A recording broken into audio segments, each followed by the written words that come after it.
जनता news के स्वागतम నేను రేవతి ముందుగా ముఖ్యాంశాలు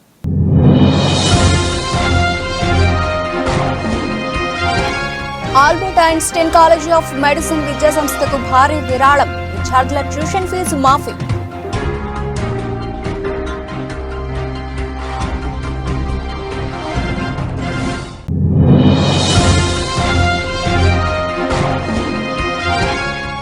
ప్రారంభమైన గజల్ దిగ్గజం పద్మశ్రీ పంకజ్ ఉదాస్ అంతిమ యాత్ర ఉదాస్ స్మృతికి సంతాపం తెలియజేసిన పలువురు ప్రముఖులు నెటిజన్లు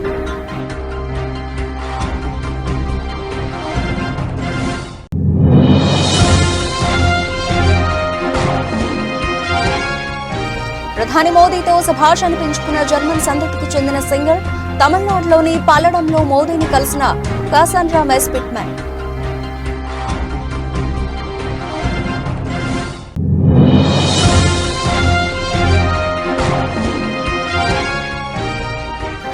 మంగళగిరిలో వైసీపీ విస్తృత స్థాయి సమావేశం పార్టీ శ్రేణులకు దిశానిర్దేశం చేసిన సీఎం జగన్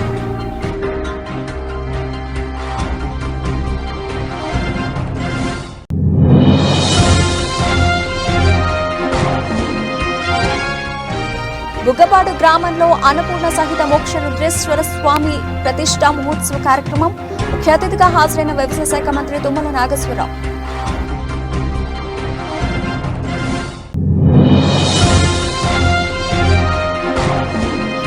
స్వల్ప లాభాల్లో ట్రేడ్ అవుతోన్న దేశీయ స్టాక్ మార్కెట్ సూచీలు 10 పాయింట్ల స్వల్ప లాభంతో 22,208 దగ్గర కొనసాగుతోన్న నిఫ్టీ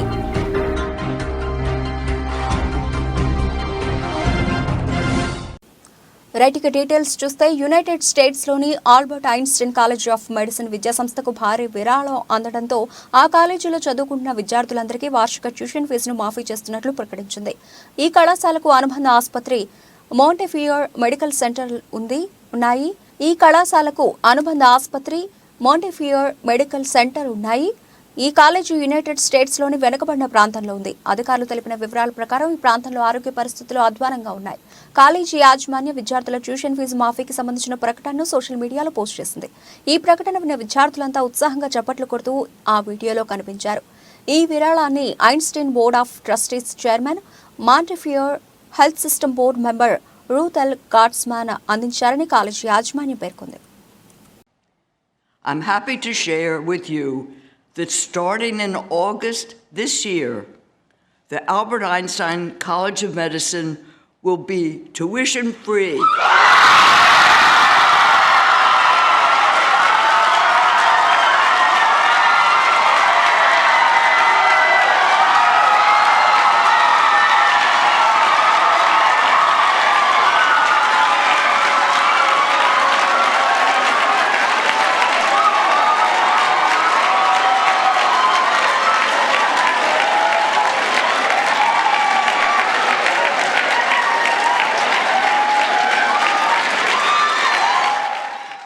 గజల్ దిగ్గజం పద్మశ్రీ పంకజ్ ఉదాస్ అంతిమయాత్ర ప్రారంభమైంది. మహారాష్ట్ర రాజధాని ముంబైలోని పంకజ్ నివాసం నుంచి ఆయన పార్థివ దేహాన్ని బయటకు తీశారు. పూలతో అలంకరించిన ఓ వాహనంపై తీసుకెళ్తున్న ఆయన పార్థివ దేహాన్ని కడసారి చూసేందుకు అభిమానులు తరలివచ్చారు.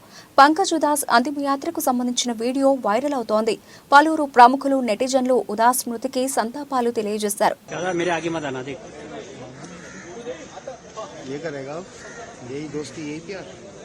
आगे होता ना बस साइड में ना और पीछे जाओ नहीं बस भाई डायलॉग मारो पुराना वाला 2 मिनट रुक घर जाओ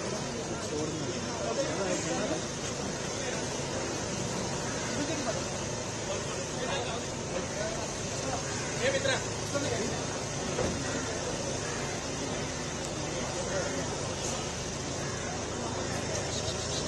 दादा साइड दादा मोबाइल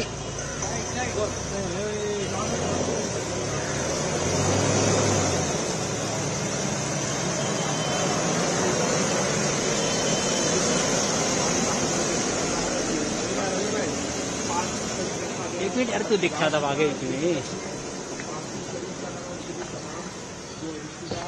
జర్మన్ సంతతికి చెందిన కాసాండ్రా మెస్ పిట్మన్ అనే సింగర్ భారతీయ భక్తి గీతాలు పాడి ప్రధాని మోదీతో శభాష్ పెంచుకుంది. ప్రధాని ముందు అచ్యుతం కేశవం తమిళ పాట పాడి ఆయన్ని మంత్రముగ్ధుణ్ణి చేసింది. ఇప్పుడు ఈ వీడియో వైరల్ అవుతోంది. ప్రధానమంత్రి నరేంద్ర మోదీ తమిళనాడులోని పల్లడంలో స్పిట్మెన్తో పాటు ఆమె తల్లిని కలిశారు. ఈ విషయాన్ని ప్రధాని మోదీ సోషల్ మీడియా వేదిక ఎక్స్ ద్వారా పంచుకున్నారు. So it's one of these Tamil bhajans. I hope you like it, and I hope I can memorize the lyrics. Okay.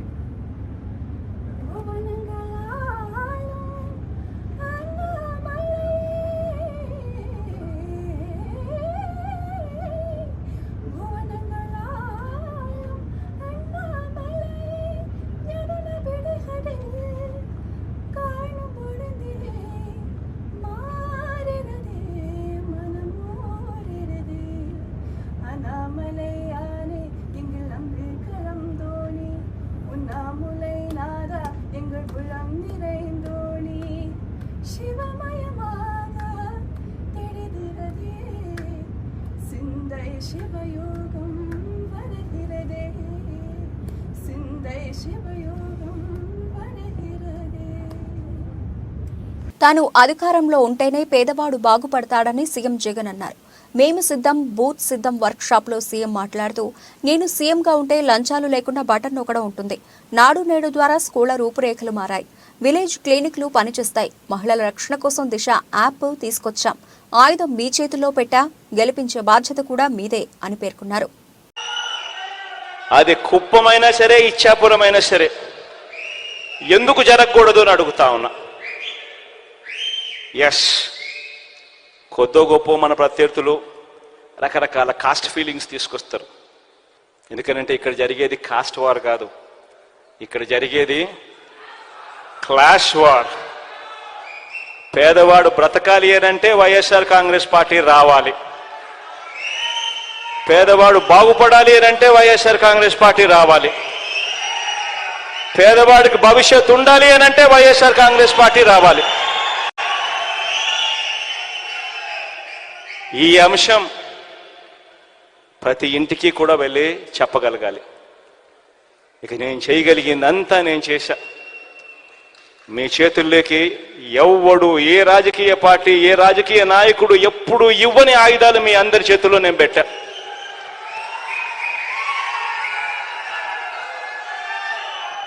ఇక ముందుకు తీసుకొని పోయి ఎన్నికల్లో గెలిచి రావాల్సిన బాధ్యత ఇక కేవలం మీ మీద, ఈ 45 రోజుల్లో మీరు చేసే ఆర్గనైజేషన్ స్ట్రెంత్ మీద మాత్రమే ఆధారపడి ఉంది అని చెప్పి మాత్రం చెప్తా ఉన్నా.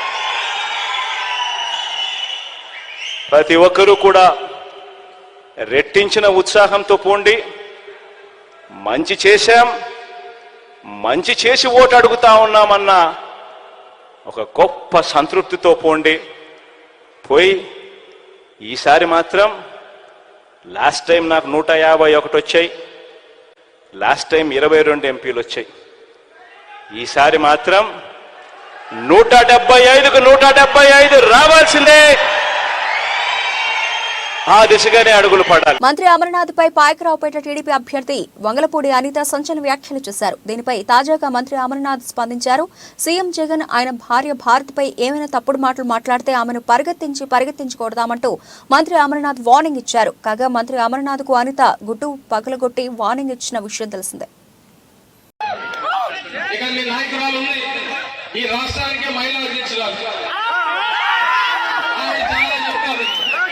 మొన్న ఆ పప్పు కొన్ని తీసుకొని వచ్చారు. నాకైతే ఆవిడ గురించి మాట్లాడడం కూడా ఇష్టం లేదు. ఎందుకంటే మనం మాట్లాడితే ఆవిడ స్థాయి పెరుగుతుంది.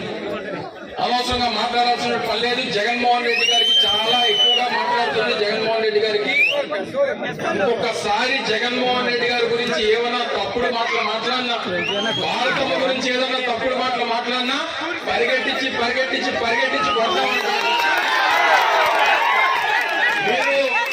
మీరు మీ నాయకులు పుస్తకాల్లో రాసుకోలేమో, మా నాయకులకి నా కార్యకర్తలకి ఏ పుస్తకంలో రాసుకోవాల్సినటువంటి పని లేదు. ఏదైనా తేడా వస్తే పరిగెట్టించి కొడతామనేటువంటి విషయంగా అర్థమైనటువంటి విధంగా రేపు ఎన్నికల్లో ఓట్ల ద్వారా చూపించాల్సిందిగా మిమ్మల్ని అందరినీ కూడా కోరుకుంటూ మరొకసారి హృదయపూర్వకంగా పెద్ద జోగి గారిని ఆశీర్వదించమని చెప్పి మిమ్మల్ని అందరినీ కోరుకుంటూ సెలవు తీసుకుంటాను. వచ్చే ఎన్నికల్లో ముఖ్యమంత్రి జగన్ను ఓడించండని ఆంధ్రప్రదేశ్ పంచాయతీరాజ్ ఛాంబర్ అధ్యక్షుడు వైవీబీ రాజేంద్ర ప్రసాద్ పిలుపునిచ్చారు. ఆయన డాబా గార్డెన్స్ విజేఎఫ్ ప్రెస్ క్లబ్లో జరిగిన మీడియా సమావేశంలో మాట్లాడుతూ రాష్ట్రంలో 12,918 గ్రామాల్లో గల 3.50 కోట్ల ప్రజల కోసం ఢిల్లీ వరకు ఉద్యమం చేస్తున్నామని గుర్తు చేశారు. ప్రభుత్వం మొండి వైఖరి వీడడం లేదు. 16 న్యాయమైన డిమాండ్ల సాధనకు నిరసన కార్యక్రమాలు నిర్వహిస్తున్నామని అన్ని జిల్లా కలెక్టర్ల కార్యాలయాల వద్ద నిరసన తెలియజేస్తున్నాము. అన్ని రాజకీయ పార్టీల ఎంపీటీసీ, జెడ్పీటీసీ, కౌన్సిలర్ల, కార్పొరేటర్ల ద్వారా అసెంబ్లీ, పార్లమెంట్ ఎన్నికల్లో వైసీపీ ఓటమి కోసం పిలుపునిచ్చాం. వైసీపీ ఓటమితోనే గ్రామాల అభివృద్ధి జరుగుతుందని ఈ సందర్భంగా పేర్కొన్నారు. ఎన్నికైనటువంటి మా సర్పంచుల్ని, ఎంపీటీసీలని, కౌన్సిలర్స్ని, కార్పొరేటర్స్ డమ్మీలను చేసి మా సర్పంచులకి, ఎంపీటీసీలకు ఉన్నటువంటి అధికారాలని తీసుకువెళ్ళి గ్రామ సచివాలయాలకి, వాలంటీర్లకి ఇవ్వటం ఎంతవరకు సమంజసం? మేము ముఖ్యమంత్రి గారిని ప్రశ్నిస్తాం. ఇది రాజ్యాంగ వ్యతిరేకం కాదా? ఇది చట్ట వ్యతిరేకం కాదా? భారతదేశ రాజ్యాంగంలో 73, 74 రాజ్యాంగ సవరణ చట్టాల్లో ఆర్టికల్ 243G 11వ షెడ్యూల్లో. అందరికీ నమస్కారం అండి. గత 3 సంవత్సరాల నుంచి మేము రాజీ లేని పోరాటాలు చేస్తున్నాం, ఎన్నో ఉద్యమాలు చేస్తున్నాం. గల్లీ నుంచి ఢిల్లీ వరకు ఉద్యమాలు చేసుకొని నిరాహార దీక్షలు, అలాగే ఉద్యమాలు, ధర్నాలు ఎన్నో చేశాం. కానీ ఈ రాష్ట్ర ప్రభుత్వం నిమ్మకు నీరెత్తినట్టు స్పందించట్లేదు. దీనిలో భాగంగానే మేము మలిదశ ఉద్యమాన్ని స్టార్ట్ చేశాము. అందులో మొదటగా అసెంబ్లీ ముట్టడి చేశాం. దాన్ని దిగ్విజయంగా మేము పూర్తి చేశాం. ఇప్పటివరకు ఎక్కడ చరిత్రలో మన రాజధాని అమరావతిలో ఇప్పటివరకు ఎవరు అసెంబ్లీ ముట్టడి చేయలేదు. కానీ మొట్టమొదటిసారిగా మా సర్పంచ్లో ఎంత ఐక్యతతో వెళ్ళామంటే మా యొక్క విశాఖ జిల్లా కాపునాడు ఆధ్వర్యంలో కాపు ఉద్యమ జేఏసీ రౌండ్ టేబుల్ సమావేశం మేఘాలయ హోటల్లో జరిగింది. ఈ సందర్భంగా జేఏసీ ఆధ్వర్యంలో మీడియా సమావేశం జరిగింది. కాపునాడు విశాఖ జిల్లా అధ్యక్షుడు తోట రాజీవ్ మాట్లాడుతూ కాపు ఉద్యమ జేఏసీ 2015 నుంచి కాపుల సంక్షేమం కోసం పాటుపడుతోందని గుర్తు చేశారు. జాతీయ స్థాయిలో ముద్రగడ నాయకత్వంలో జైలుకు వెళ్లి స్టేషన్లలో పడిగాపులు కాసిన నేతలు ఉన్నారు. చిత్తశుద్ధితో పోరాటం చేసి వెనక్కు చూస్తే బాధ మిగులుతోంది. కాపులకు ప్రభుత్వ భరోసా లేదు. బీసీ జాబితాలో చేర్పిస్తే మేలు జరుగుతుంది. తమ పోరాటంలో 80% సక్సెస్ అయ్యామని సందర్భంగా పేర్కొన్నారు. ఈ రకంగా జరిగిన పరిణామాలు, ఉద్యమం ద్వారా సాధించుకున్న ఫలితాలు మళ్ళీ వచ్చిన ప్రభుత్వం వల్ల మళ్ళీ సేమ్ రిపీట్ అయినాయి. గౌరవ ముఖ్యమంత్రి గారు జగన్మోహన్ రెడ్డి గారు నేను అధికారంలోకి వచ్చినట్టునే వేటా 1000 కోట్లు కాదు 2000 కోట్లు ఇస్తాను, 5 సంవత్సరాల్లో 10,000 కోట్లు ఇస్తానని చెప్పేసి వారు చెప్పడం జరిగింది. చాలా సంతోషపడ్డారు. 10,000 కోట్లు వస్తున్నప్పుడు సహజంగా సంతోషం వస్తుంది. కానీ దురదృష్టం 5 సంవత్సరాల పరిణామం అయిపోయింది. 10,000 కోట్లు కాదు, మాకు 30,000 కోట్లు ఇచ్చేవని చెప్తున్నారు నాయకులు. దురదృష్టం ఏంటంటే వారు ఆయా పథకాలు, వారు చెప్పిన పథకాల్లో ఉన్న లిస్టుల ప్రకారం ఇవన్నీ మేము ఇచ్చేవని వారు చెప్తున్నారు. వీరు మీ ద్వారా మేము వారందరికీ తెలియజేసేది ఏమిటంటే ఇది మాకే కాదు అన్ని వర్గాలకు ఇస్తున్నారు. కానీ మీ యొక్క పథకాలు గతంలో కూడా ఉన్నాయి. ఆరోగ్యశ్రీ ఉంది, ఫీజు రియంబర్స్మెంట్ ఉంది, లేదా అనేక పథకాలు ఉన్నాయి. గతంలో కూడా ఆయా ప్రభుత్వాలు చేసినాయి. కానీ అప్పుడెప్పుడు ఇలా క్యాలిక్యులేట్ చేయలేదు. ఇప్పుడు మీరు క్యాలిక్యులేట్ చేసి బియ్యం రేషన్ కార్డులో ఎంత ఇచ్చాం, లేదు విద్యుత్ కనెక్షన్లో ఎంత రాయితీ వచ్చింది అంటే ఇంక మేమేం చెప్పలేం. ఈ రకంగా విధానాన్ని తప్పుడు మార్గంలో తీసుకెళ్లారు. మాకే కాదు అన్ని కులాలకి ఇదే. శ్రీకాకుళం జిల్లా గార మండలం సాలిహుండాం బౌద్ధ స్తూపాన్ని సందర్శించిన బుద్ధిస్ట్ సొసైటీ ఆఫ్ ఇండియా జాతీయ అధ్యక్ష ప్రధాన కార్యదర్శులు చంద్రబోధి పాటిల్, గ్యాంగ్ డేతో పాటు రాష్ట్ర అధ్యక్ష ప్రధాన కార్యదర్శి, రాష్ట్ర వైస్ ప్రెసిడెంట్లు Shri Y Haribabu, V V Durgarao, Moyidi Muralikrishna senior న్యాయవాది శ్రీకాకుళం సందర్శించారు. ఈ సందర్భంగా వారు మాట్లాడుతూ బుద్ధుడు ఆశయాలు, పంచశీల సూత్రాలు, ప్రభుత్వ భారత్ నిర్మాణం ద్వారా ప్రజలకి జ్ఞానోదయం కలుగుతుందని, ఈ మార్గంలో ప్రజలు పయనించడం ద్వారా జ్ఞాన మార్గం కలుగుతుందని తెలిపారు. ఈ బృందం పర్యటించిన వారిలో బీఎస్ఐ జిల్లా అధ్యక్షులు కార్యదర్శి బి కృష్ణారావు, హనుమంతు మన్మథరావు, ప్రముఖ జెమ్స్ హాస్పిటల్ వైద్యుడు బి రామారావు, దండాసి రాంబాబు తదితరులు పాల్గొన్నారు. प्रवचन देने का अधिकार उस समय सिर्फ तथागत गौतम बुद्ध को ही होता था. उसके बाद जो सीनियर जो भिक्षुनी रहती है वो एक में को देखो, पुरुष भिक्षु जो है चाहे अपना महास्तविद रहे या कितना भी बड़ा रहे, वो भिक्षुनी को यानी प्रवचन नहीं दे सकता, भिक्षुनी को दे सकता है। तो ये जो श्रीलंका में, थाईलैंड में आप देखते हैं, उधर अपने बर्मा में देखते हैं, ये छठवादी जो है भारत में ये भिक्षुनी का है ना, तब से बड़ी खुशी हुई कि यहाँ पर भिक्षुनी संघ का यहाँ पर निवास और ये होता था। तो सरकार बहुत खुशी और मैं थैंक्स देता हूँ हमारे बाबू जी। और यहाँ पर ये कौन सा जिला श्रीकाकुलम जिला यानी प्रेसिडेंट में वाइस प्रेसिडेंट इसमें जनरल सेक्रेटरी और state general secretary Durga Rao ji और हमारे गौतमा जी और डॉक्टर रामाराव जी, जॉन जी, ये आप सभी को बहुत बहुत धन्यवाद।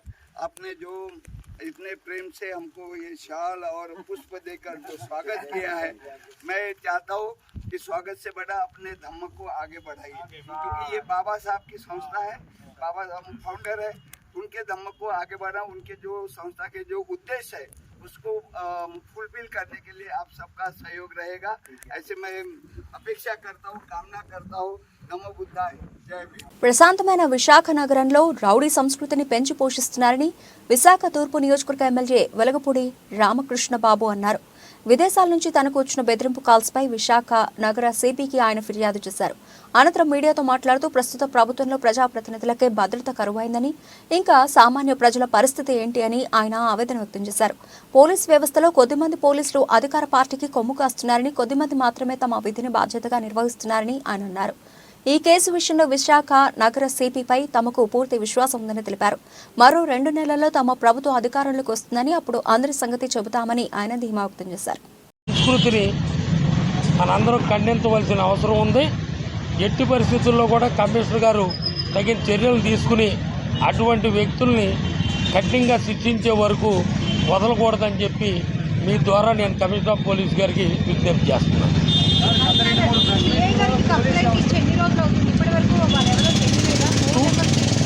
2 days అయిందమ్మా, అందుకే మళ్ళీ కమిషనర్ గారి దృష్టికి తీసుకొచ్చాము. మేము తప్పకుండా ఐడెంటిఫై చేస్తాం, ఎఫ్ఐఆర్ బుక్ చేస్తాం, ఖచ్చితంగా కఠినమైన చర్యలు తీసుకుంటాం, ఇటువంటి ఉపయోగించమని కమిషనర్ ఆఫ్ పోలీస్ గారు చెప్పడం జరిగింది. ఆయన చెప్పిన దాన్ని బట్టి నాకైతే ఆయన చేస్తారని అనుకుంటున్నాను. లేదంటే కనుక మళ్ళీ కమిషనర్ గారిని కలుస్తాం, లేకపోతే 2 నెలల తర్వాత మా ప్రభుత్వం వచ్చుద్ది, చట్టం దాని పని తప్పకుండా చేస్తుంది. ఇటువంటిది వదిలే ప్రసక్తి లేదు. రాజకీయాలకు అతీతంగా ఎవరికైనా సరే ఇటువంటి కాల్స్ వస్తే మాత్రం మా ప్రభుత్వంలో అయితే మేము ఉపయోగించుతాము. గత మీడియా సమావేశంలో పోలీసులు వైకాపా కార్యకర్తలుగా వ్యవహరిస్తున్నారు, పోలీసులపై మాకు నమ్మకం లేదని డెఫినెట్గా ఇప్పుడు ఈ పోలీస్ కంప్లైంట్ ఇవ్వడం వల్ల వీరు న్యాయం చేస్తారని మీకైతే నమ్మకం ఉందా? నేను మొన్న ప్రెస్ మీట్లో కూడా అదే చెప్పాను. పోలీస్ డిపార్ట్మెంట్లో కొందరు అధికారులు వైసీపీ కండువా రాజేంద్రనగర్ సర్కిల్ మైలార్దేవుపల్లి డివిజన్ బృందావన్ కాలనీలోని ఆర్యన్ స్కూల్లో 38వ ప్రపంచ సైన్స్ డే పురస్కరించుకుని సైన్స్ ఫెయిర్ కార్యక్రమం ఏర్పాటు చేశారు. ఈ కార్యక్రమానికి ముఖ్య అతిథిగా DRDO BrahMos programme director outstanding scientist Raja Singh Thangaduri, school chairman Mahender రెడ్డిలు పాల్గొన్నారు.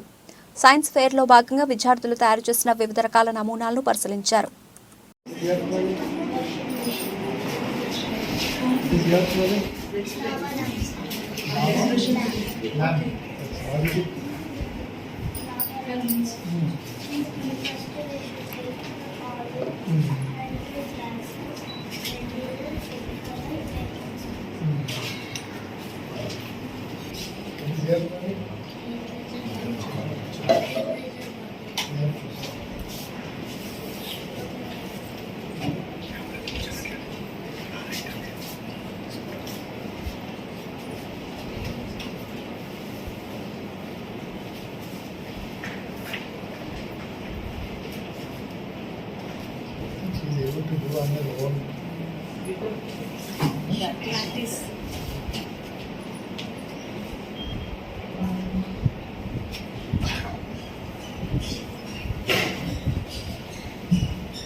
whose idea was this?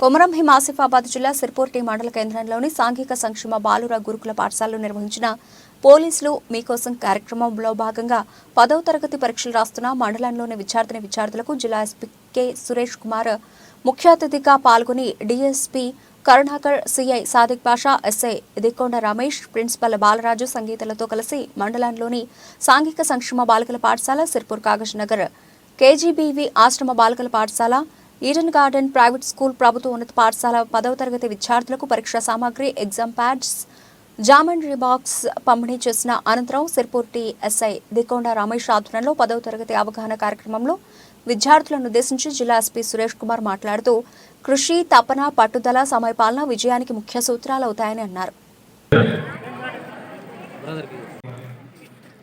ఎగ్జామ్ని ఎట్లా పర్ఫెక్ట్గా డీల్ చేయాలి అనే విషయాల్ని వివరించిన డిపార్ట్మెంట్ ఆధ్వర్యంలో ఏర్పాటు చేసిన ఈ కార్యక్రమానికి అంటే మా DSP Kagaznagar, CI Kouthala, SI Sirpur T, principal of social welfare boys, principal of social welfare Kagaznagar girls Sangeetha గారికి, మోటివేషనల్ స్పీకర్ రాజు యాదవ్ గారికి, ఇతర హెచ్ఎంస్ అందరికీ, పాత్రికేయ మిత్రులకు, మా పోలీస్ స్టాఫ్కి, ఈ ముఖ్యంగా ఈరోజు ఈ కార్యక్రమానికి కర్మ కర్త క్రియ, ఈ కార్యక్రమానికి సెంటర్ పాయింట్ పిల్లలందరికీ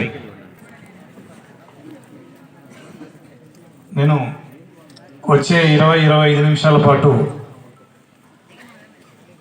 నేను కూడా మీ స్థాయి నుంచి ఇంకా మీరైనా కుర్చీలో కూర్చున్నారు, ఒక మండల కేంద్రంలో ఉన్నారు, ఒక కుగ్రామం, ఒక చాలా మారుమూల వెనకబడ్డ ప్రాంతం నుంచి వచ్చి మీలాగే 10th క్లాస్ ఎగ్జామ్స్ రాసి, నేను 10th క్లాస్ ఎగ్జామ్స్ రాసినప్పుడు ఊరు మాది, 10th క్లాస్ మీలాగే ఎగ్జామ్స్ రాసి ఇంటర్మీడియట్ రాసి ఐపీఎస్ అయిన అనుభవంతో నా అనుభవం మీకు కూడా ఎంతో కొంత ఉపయోగపడాలి, మీలో కొందరైనా అందరూ ఒక 10 మార్కులైనా మీకు రావాల్సిన మార్కుల కంటే ఎక్కువగా వచ్చేటట్టు చేయగలిగితే నా అనుభవానికి సార్థకత అనే ఉద్దేశంతో ఈ కార్యక్రమానికి నేను రావడం జరిగింది. సో ముందుగా మీరందరూ అనుకోవచ్చు, ఎప్పుడు రాసే ఎగ్జామ్సే కదా, అసలు ఎందుకు 10th క్లాస్ ఎగ్జామ్స్ గురించే ఎందుకు ఇంత ఇంపార్టెన్స్ ఇస్తున్నారు, అసలు ఈ ఎగ్జామ్స్లో మనం మంచి మార్కులు సంపాదించాల్సిన అవసరం ఏంటి అని మీ అందరికీ ఒక డౌట్ రావచ్చు. దానికి నా సమాధానం ఏంటంటే, పడే తత్వం, మీ ప్లానింగ్, మీ యాటిట్యూడ్. మెదక్ మున్సిపాలిటీ బడ్జెట్ సమావేశం హడావిడిగా జరిగింది. అభివృద్ధి మీద మాట్లాడుతూ ఉంటే పలువురు బీఆర్ఎస్ కౌన్సిలర్లు బద్నాం చేసేందుకు ప్రయత్నిస్తున్నారని ఎమ్మెల్యే రోహిత్ ఆగ్రహం వ్యక్తం చేశారు. 10 లక్షల రూపాయలు ఇవ్వకుంటే పార్టీ మారిన వ్యక్తులు తన గురించి మాట్లాడడం ఏంటి? సొంత డబ్బులు ఖర్చు పెట్టి మెదక్ ప్రజల కోసం కొట్లాడతా ప్రజలు దోచుకుంటున్న నేతలను తరిమి కొట్టాలి అంటూ ఆయన ఫైర్ అయ్యారు. ప్రతిసారి బడ్జెట్ బడ్జెట్ అంటారు కానీ పనులు అవుతున్నాయి. ఏమన్నా పనులు అవుతున్నాయి? అక్కడ కుక్కలు ఎట్లా పడతాట మొత్తం నాశనం పట్టిస్తుంది. అంటే చిన్నపిల్లలకి ఏమైనా ఎవరికి బాధ్యత? నేను మెదక్ ప్రజల కోసం పనిచేస్తలేనా? మెదక్ ప్రజల కోసం మీరు పనిచేసేది అంటే నేను పని చేస్తుంటే పుల్ల పెట్టాలా? మైనంపల్లి రోహిత్కి మంచి పేరు వస్తే మేము సహించము. మంచి పేరు వస్తుంది కదా, ఇయ్యలేదో లొల్లి చేయాలా, ఆగం పట్టేలా మీటింగ్ లో మళ్ళీ కాంట్రవర్సీ చేయాలి. ఇట్లాంటి కాంట్రవర్సీలు ఎన్నైనా ఇల్లు కాదు, వీళ్ళు అయ్యను తాతలు దిగొచ్చిన మేము భయపడటం కాదు అని తెలియజేసుకుంటా ఉన్నాం. వాళ్ళ విధంగా మేము ప్రవర్తిస్తే ఏమైతుంది? మా కార్యకర్తలు ఊస్తే కొట్టకపోతారు. ఊస్తే అర్థమైంది కదా, ఊస్తే కొట్టకపోతారు. నేను మాట్లాడే అవసరం లేదు. అంటే ఇలా కౌన్సిల్ మీటింగ్ ఎమ్మెల్యే గారు వస్తే వదిలి పెట్టాలా, ఆగం చేయాలా, బద్నాం చేయాలి. ఈ ప్రయత్నం మీరు చేస్తూ ఉన్నారు. మెదక్ ప్రజలారా మీరు గమనించండి, గుర్తించండి. ఇట్లాంటి కొంతమంది వల్ల నేను ఎప్పుడు కూడా ప్రతి స్పీచ్ లో చెప్తుంటా, మన మధ్యలో కూడా దొంగలు లంగలు ఉంటారు.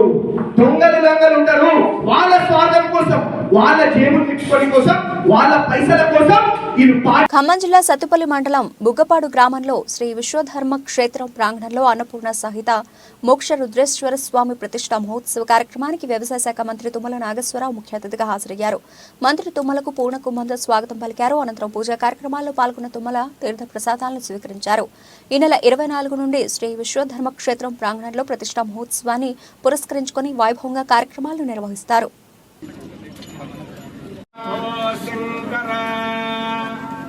ఓం ఈశాన సర్వ విద్యానామేశ్వర ఏ భూతాని సమకృణ్వన్నివారే నిరాలయైదం జజానాన్య విశ్వాకమంతరం భవామి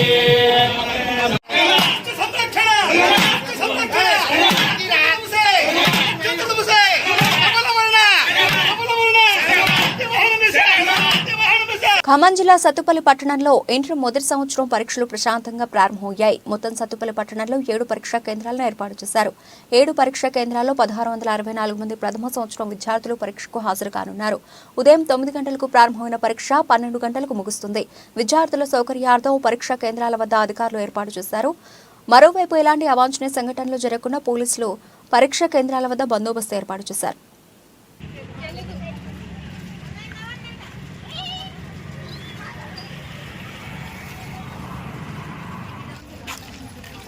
బాగుంది, ఇది బాగుంటుంది.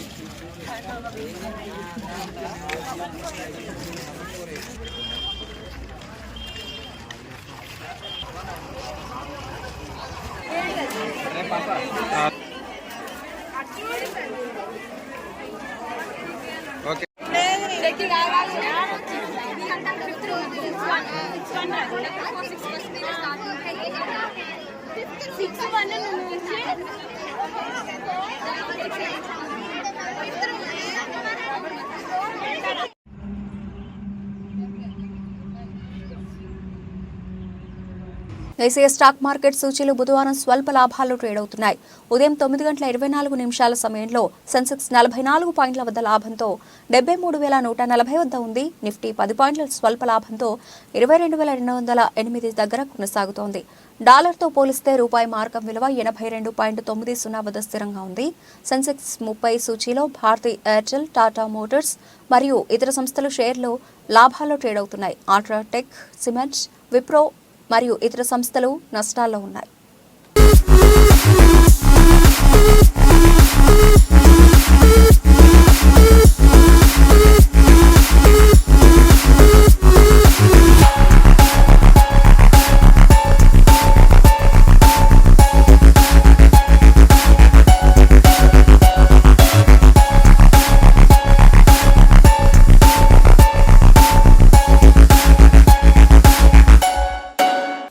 బులెటిన్ ముగించే ముందు హెడ్లైన్స్ మరోసారి.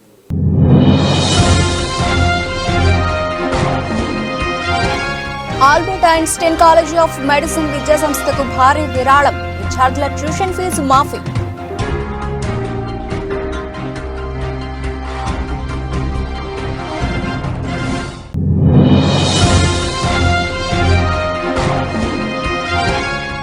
ప్రారంభమైన గజల్ దిగ్గజం పద్మశ్రీ పంకజ్ ఉదాస్ అంతిమ యాత్ర. ఉదాస్ మృతికి సంతాపం తెలియజేసిన పలువురు ప్రముఖులు, నెటిజన్లు.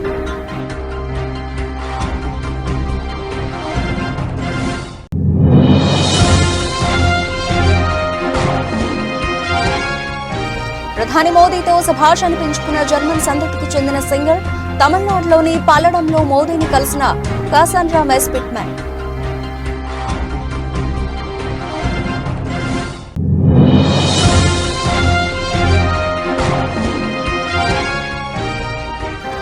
మంగళగిరిలో వైసీపీ విస్తృత స్థాయి సమావేశం. పార్టీ శ్రేణులకు దిశానిర్దేశం చేసిన సీఎం జగన్.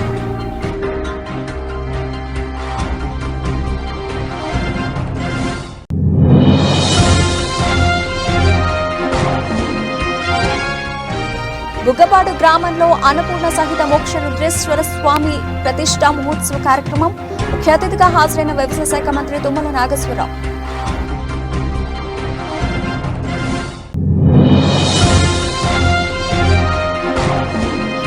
స్వల్ప లాభాల్లో ట్రేడ్ అవుతోన్న దేశీయ స్టాక్ మార్కెట్ సూచీలు 10 పాయింట్ల స్వల్ప లాభంతో 22,208 దగ్గర కొనసాగుతోన్న నిఫ్టీ.